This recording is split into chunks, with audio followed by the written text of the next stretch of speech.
Hello కానమూకు కథావచనం మోహనవచనం పరిజ్ఞాన హితభాండం నిత్య చదువరి శ్రోతలకు ఆహ్వానం నమస్కారం. చదవదగునెవరు రాసిన తదుపరి చదివిన వెంటనే మరువక పలువురికి వినిపింపబూనినా అది ఏ పరిజ్ఞాన హితభాండమవుపో మహిళ మోహనవచనమై విరాజిల్లు. పరిజ్ఞాన హితభాండం లక్ష్యం ప్రతివారీ సమాచార హక్కు, తెలుసుకునే హక్కు సైతం జీవించే హక్కుతో సమానం. ఆ స్ఫూర్తితోనే ఇప్పుడు ప్రముఖుల జీవిత విశేషాలు శీర్షికన డాక్టర్ దేవరాజు మహారాజు విరచిత అంశంగా జయంత్ విష్ణు నార్లేకర్ 88వ జయంతి స్మృతి. ఈ అంశాన్ని మన కానమూకు కథావచనం శ్రోతలకు ప్రముఖుల జీవిత విశేషాలు శీర్షికన ఇప్పుడు వినిపిస్తాను, వినండి. వాస్తు జ్యోతిష్యాలను నిరసించిన ఖగోళ శాస్త్రవేత్త డాక్టర్ జయంత్ విష్ణు నార్లేకర్. వైజ్ఞానిక ప్రపంచంలో మన దేశం తలెత్తుకొని చెప్పుకోగల ఓ 10 మంది శాస్త్రవేత్తల్లో డాక్టర్ జయంత్ విష్ణు నార్లేకర్ ఒకరు. వీరు 19 జూలై 1938 అనగా 88 సంవత్సరాల క్రితం జన్మించి 2025 మే 20న కీర్తిశేషులయ్యారు. వారు వారి విషయంగా పాపులర్ సైన్స్ రచయితగా ప్రసిద్ధులు ఆయన. అంతేకాదు సాహిత్య రంగంలో కూడా తనదైన ముద్ర వేసుకున్నాడు ఆయన. బహుగ్రంథకర్త. పూనాలో నెలకొల్పిన inter university centre for astronomy ఖగోళ శాస్త్ర అంతర్ విశ్వవిద్యాలయ కేంద్రానికి ప్రారంభ దశలోనే డైరెక్టర్గా ఉన్నవాడు ఆయన. జీవిత చరమాంకంలో కూడా జాతీయ అంతర్జాతీయ సెమినార్లలో సింపోజియాల్లో చాలా చురుగ్గా పాల్గొనేవాడు. దేశంలో దూరదర్శన్ ఒక్కటే ఉన్న రోజుల్లో అది ప్రసారం చేసే వైజ్ఞానిక కార్యక్రమాల్లో తరచూ కనిపిస్తుండేవాడు ఆయన. ఆ రోజుల్లో దూరదర్శన్ కార్యక్రమాల్లో సురభి అనే ప్రోగ్రాం ప్రత్యేకంగా ఉండేది. అందులో జయంత్ నార్లేకర్ శ్రోతలు ప్రేక్షకులు అడిగిన వైజ్ఞానిక సంబంధమైన ప్రశ్నలకు జవాబులు ఇస్తుండేవాడు. వారి సందేహాలు తీరుస్తూ ఉండేవాడు. వయస్సు మీద పడిన సమయంలో కూడా ఆయన తన పరిశోధనలు కొనసాగిస్తూనే వచ్చాడు. ముఖ్యంగా బ్లాక్ హోల్స్ అనే దాని మీద, టఖ్యాన్స్ అనే దాని మీద ఆయన పరిశోధనలు చెప్పుకోదగ్గవి. భూమి ఆకర్షణ శక్తి మీద ఒక కొత్త సిద్ధాంతాన్ని ప్రతిపాదించి 1964లో అంటే తన 26వ ఏటనే విజ్ఞాన జగత్తును ఆశ్చర్యపరిచాడు, విశేషంగా ఆకర్షించాడు. ఫలితంగానే భారతదేశపు ఐన్స్టీన్గా ప్రశంసలు అందుకున్నాడు ఆయన. ఇంతటి ప్రతిభావంతుడైన మన భారతీయ శాస్త్రవేత్త ఇటీవల 2 నెలల క్రితం, అంటే అప్పటికి ఎప్పుడు 2025 మే 20 అన్నమాట.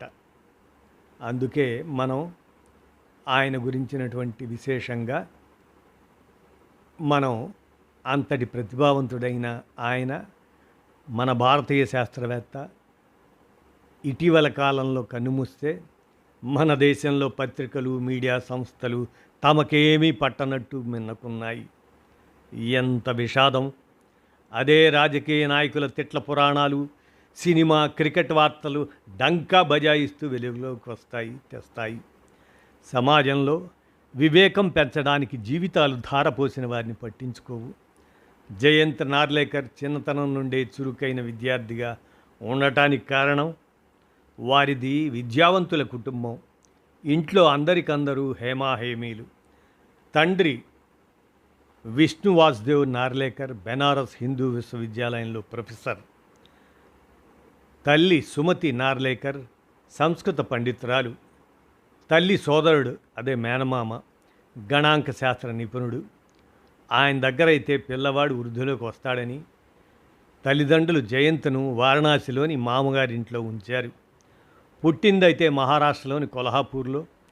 ఆ మామగారు చదువు విషయంలో చాలా కఠినంగా ఉండేవాడు. పొద్దున్నే లేచి నల్లబల్ల మీద ఒక లెక్క రాసి ఉంచేవాడు. ఇక బాల జయంత్ నానా తంటాలు పడి ఆ లెక్క సాయంత్రం అయ్యేలోగా పూర్తి చేయాల్సిందే. లెక్కలు, భౌతిక శాస్త్రం, ఖగోళ శాస్త్రం ఇంట్లో ఎప్పుడూ చర్చనీయాంశాలు అవుతూ ఉండేవి. బాల్యంలో లభించిన ఆ వాతావరణం మన జయంత్ నార్లేకర్పై ఎంతో ప్రభావం చూపింది. బాల్యంలో అతను వారణాసిలోనే హిందూ బోర్స్ స్కూల్లో చదువుకున్నాడు. తర్వాత బెనారస్ విశ్వవిద్యాలయంలో 1957లో బీఎస్సీలో చేరాడు. తర్వాత లండన్ వెళ్ళి అక్కడి కేంబ్రిడ్జి యూనివర్సిటీకి అనుబంధంగా ఉన్న ఫిడ్జి విలియం కాలేజీలో చేరాడు. అది ఒకప్పుడు తన తండ్రి విష్ణువాసుదేవ్ నార్లేకర్ చదువుకున్న కళాశాలే. అక్కడి నుంచి జయంత్ గణిత శాస్త్రంలో బిఏ డిగ్రీ తీసుకున్నాడు.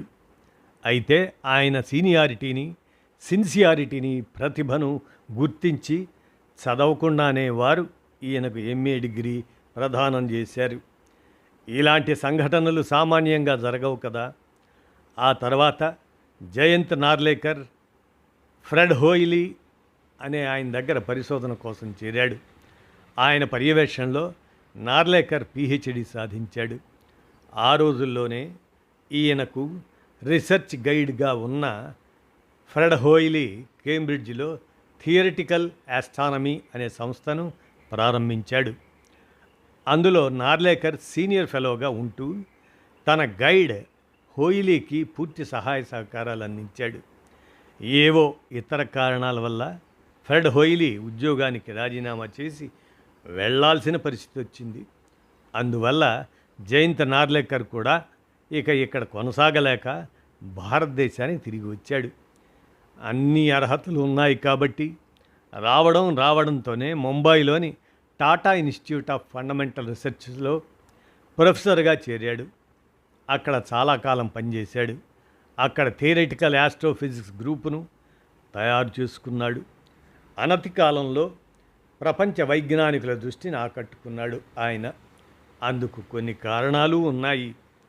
పరమాణువు అంతటి వస్తువు పెద్ద శబ్దం చేస్తూ విభిన్నం అవడం వల్ల ఈ నక్షత్రాలు, గెలాక్సీలు,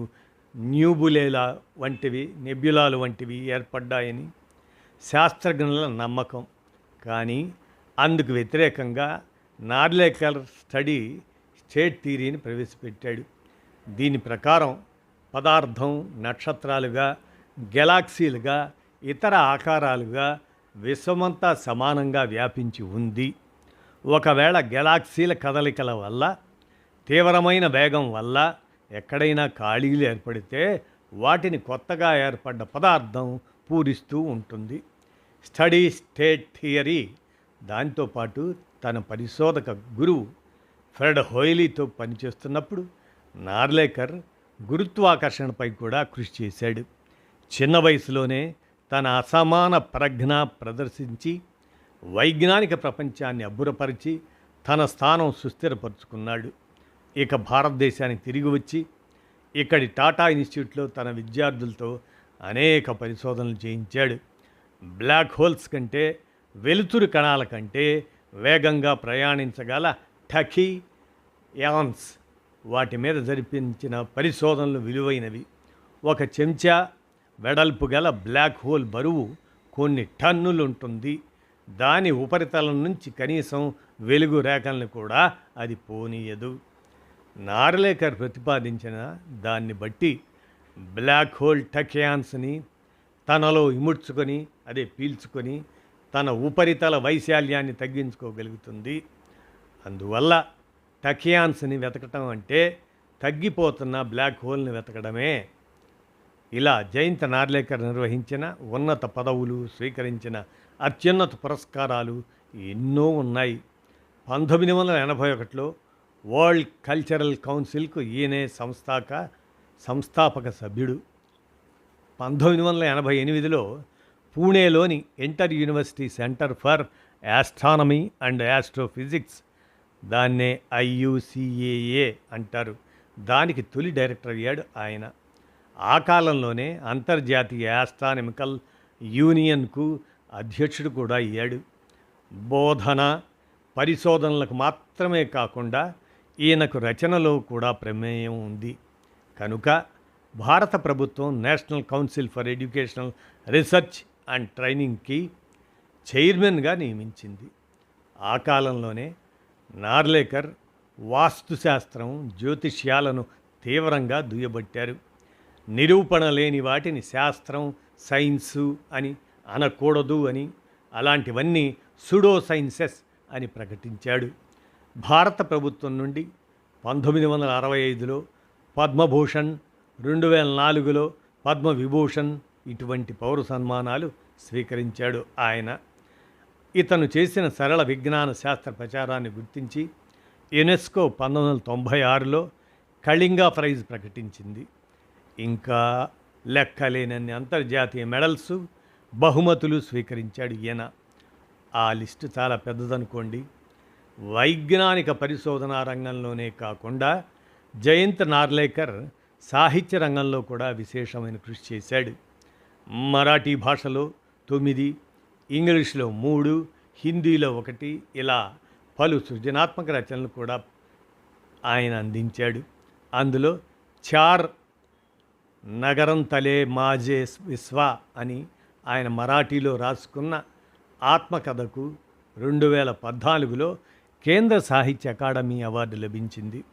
2021 ఆ సంవత్సరంలో నాసిక్లో జరిగిన 94వ అఖిల భారతీయ మరాఠీ సాహిత్య సమ్మేళనానికి ఆయన అధ్యక్షత వహించాడు. పాపులర్ సైన్స్ రచయితగా నార్లేకర్ రాసిన పుస్తకాల్లో ఒకటి తెలుగులో కూడా ఆలోకం అనే పేరుతో అనువదించబడింది.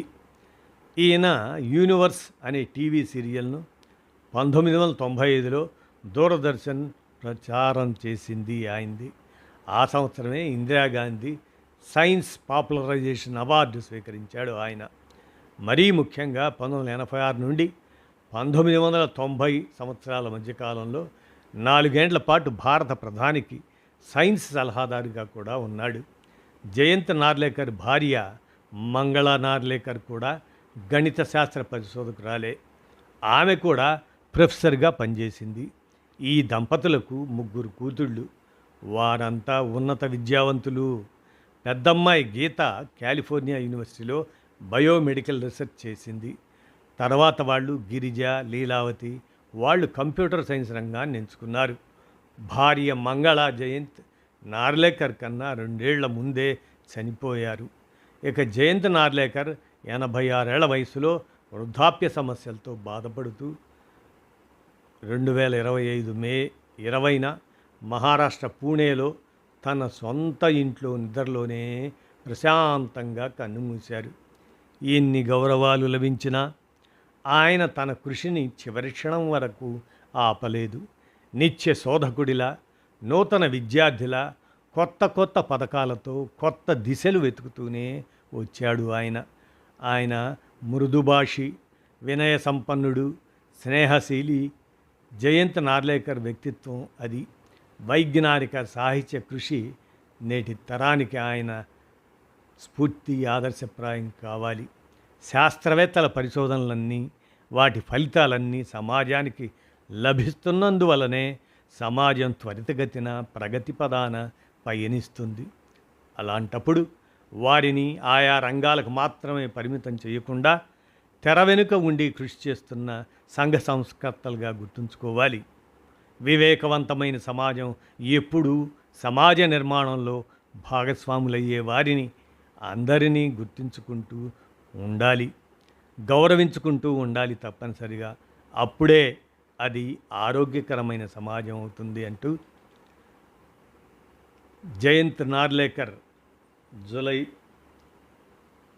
మాసంలో వారి 88వ జయంతి స్మృతిగా డాక్టర్ దేవరాజ్ మహారాజ్ అందజేసిన ఈ విషయాంశాన్ని మన కానమూకు కథ వచ్చిన శ్రోతలకు ప్రముఖుల జీవిత విశేషాలు శీర్షికన ఈ అంశాన్ని వినిపించాను. విన్నారుగా? ధన్యవాదాలు.